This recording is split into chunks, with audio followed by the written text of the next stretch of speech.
Hey guys, I was thinking about something interesting last week. I've been teaching people how to start and grow their property portfolio for years and years and years, more than 600 clients, probably, I don't know, like more than 2,000 strategy calls and, hours, literally thousands of hours of Q&A and interviews. And this one question has always fascinated me. Why do most people not know how to think?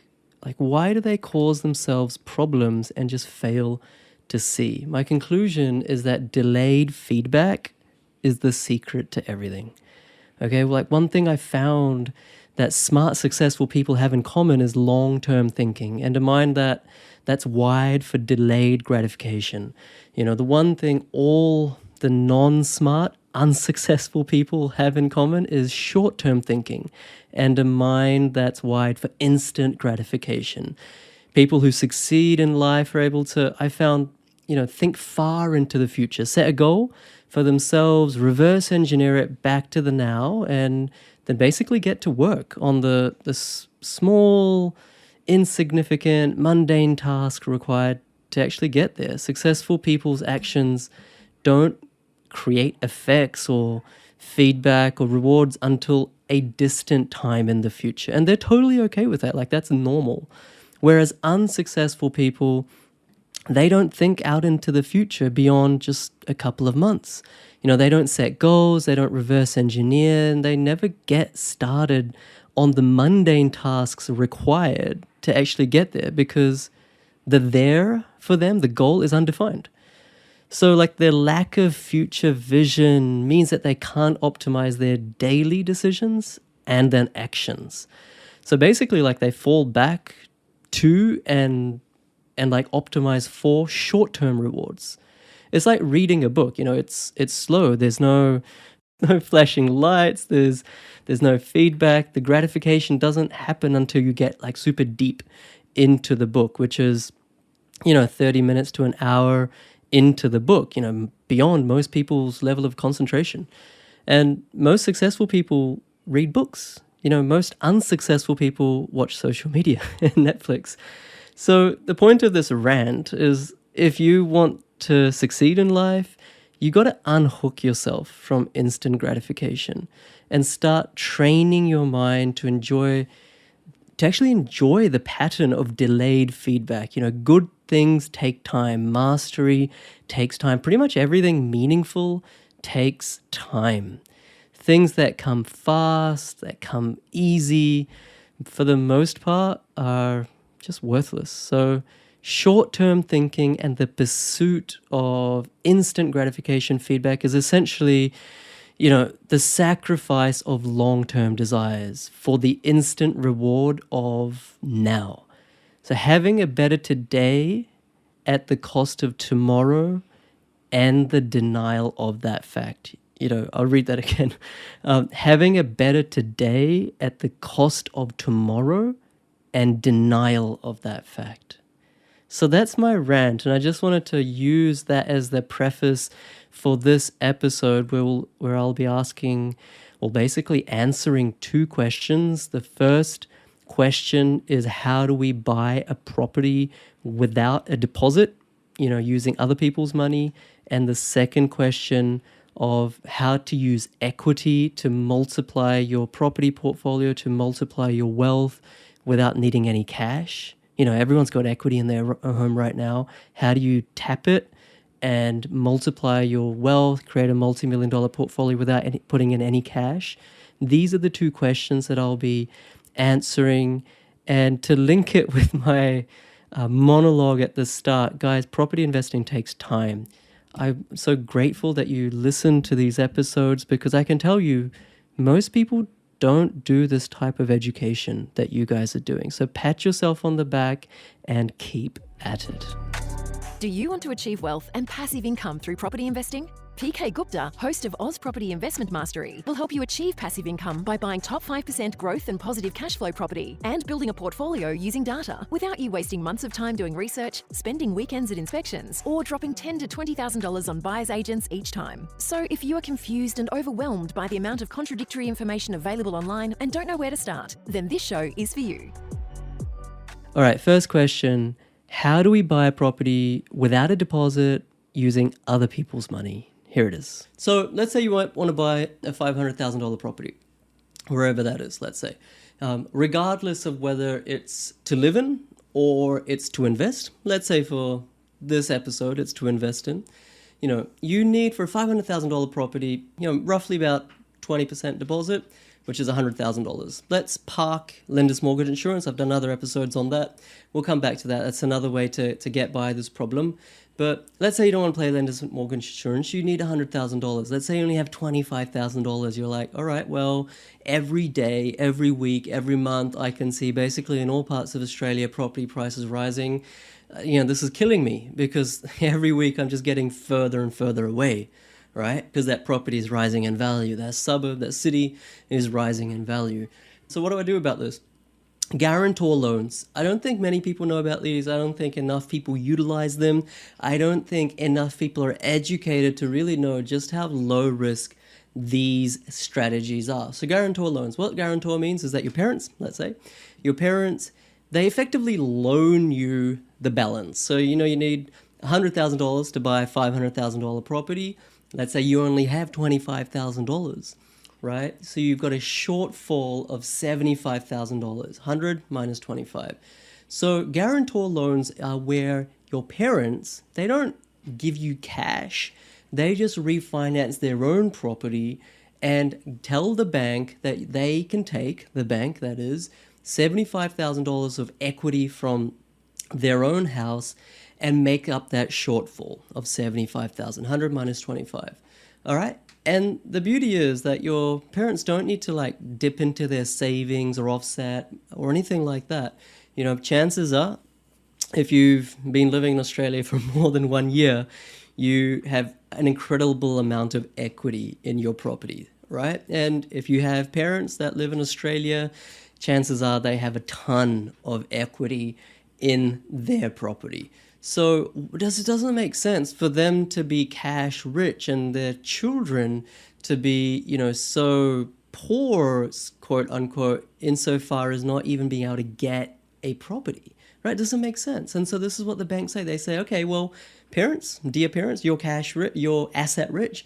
We'll take $75,000 out of your property, right? We'll make up the shortfall for your children. So now you've got $100,000. You can buy that $500,000 property without paying lender's mortgage insurance.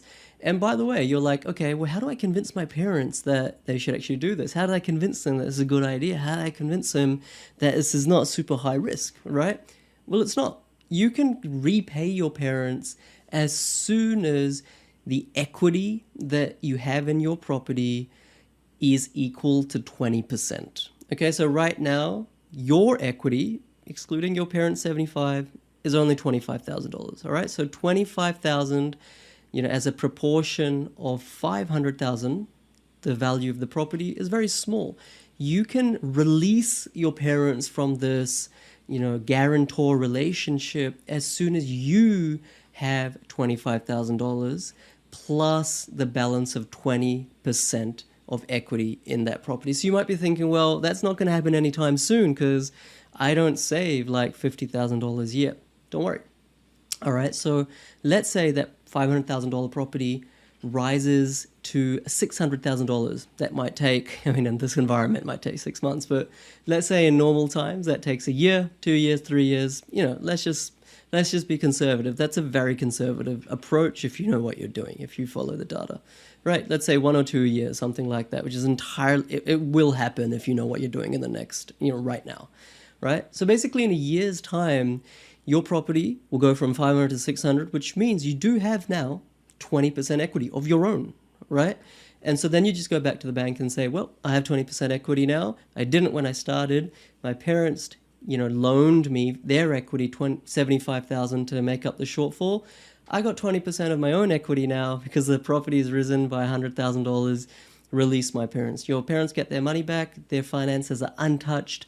You get a property that you wouldn't have been able to buy had it not been for this guarantor relationship. If you did not leverage your parents' money, you would have found that in 1 year, that place you wanted to live or that investment property you wanted to buy would have gone up by $100,000. And now, unless you had the ability to save $100,000, on an annual basis, now you're even further away. You would have been even further away from buying your first investment property or your first property to live. Do you understand what I'm saying? So the whole idea is leverage, getting the right type of debt to get in the property ladder will get you so far. Will not only get you so far, it will actually be able to give you the ability to buy a property. So, that's pretty simple. There's not really much else to be said. Just go through a really good mortgage broker. To do that, make sure you follow data. I really encourage you, if you're investing in property, this is just one finance sort of hack, you could say. There are so many of these finance hacks, 10, 20, 30 ways that people literally burn their money. They literally take their money and put it in the trash because they're not making the most of it. They're not getting a property. They're not investing in real estate. They're not making their money work hard for them. All right. And then they take that 25,000 and put it into crypto and celebrate when that goes up to 50. Then it comes down to 20 again because the market crashes. And it's just this kind of like headache, and it's not sustainable. You know that you're not going to be able to build 100, 200K passive income realistically through crypto. Like, let's be serious. What else can you do with 25,000? Not much, right? You can invest in stock market. No one's going anywhere fast with $25,000 in the stock market if it grows at 7% per annum, right? Real estate, because of leverage, gets you so far. All right, guys, and the second question, how do we use equity? We all have equity in our homes, property market is booming, to multiply our wealth, to actually build a much larger property portfolio. Now, even if you haven't been a property investor and haven't invested in properties in the last year, you could be that you have a principal place of residence where you live. You might be living in Sydney, you might be living in Melbourne, let's just say. You might have bought a property, 5 years ago, 3 years ago for, let's say, $500,000, $800,000. Now it's worth $1 million, $1.5 million. How can we use that to actually build wealth? Many people don't realize that you don't actually have to sell a property to extract its possibility. All right. So what you do is you refinance. Many people don't know this term, refinance or take equity out. So let's say you've got a property worth $1 million. You bought it a few years back for $600,000-$700,000. There are hundreds of thousands of dollars of what we call equity in that home. What you can do, this is very basic. I want you to look into it if you don't already know. What you can do is you can go to the bank or go through a good mortgage broker and ask that person or ask the institution to value your existing property. They'll value it for you for free, and they'll say, look, I think you have about $300,000 of equity. In other words, the difference between your current valuation and your loan. So if you've bought property a year, 2, 3, 4, 5 years ago, chances are you've got hundreds of thousands of dollars of equity in there. That equity is gold. Don't waste it, right? Don't waste that equity. You don't have to sell your property to extract the possibility from that equity. Let's say you can extract $200,000, right? If you go to the bank and say, I would like to extract this $200,000, they will say, okay, so long as your borrowing capacity is fine. And one fine day, they will deposit $200,000 into your bank account. Now, that's not free money, it's a loan, but you can do whatever you want with that $200,000. You can use it to buy 2 or 3 investment properties under $500,000, maybe not in Melbourne or Sydney, let's say in Brisbane, Adelaide, and Perth, and regional areas. You can invest it, right? The beauty about investing it, and look, this is very fundamental, very basic, but important.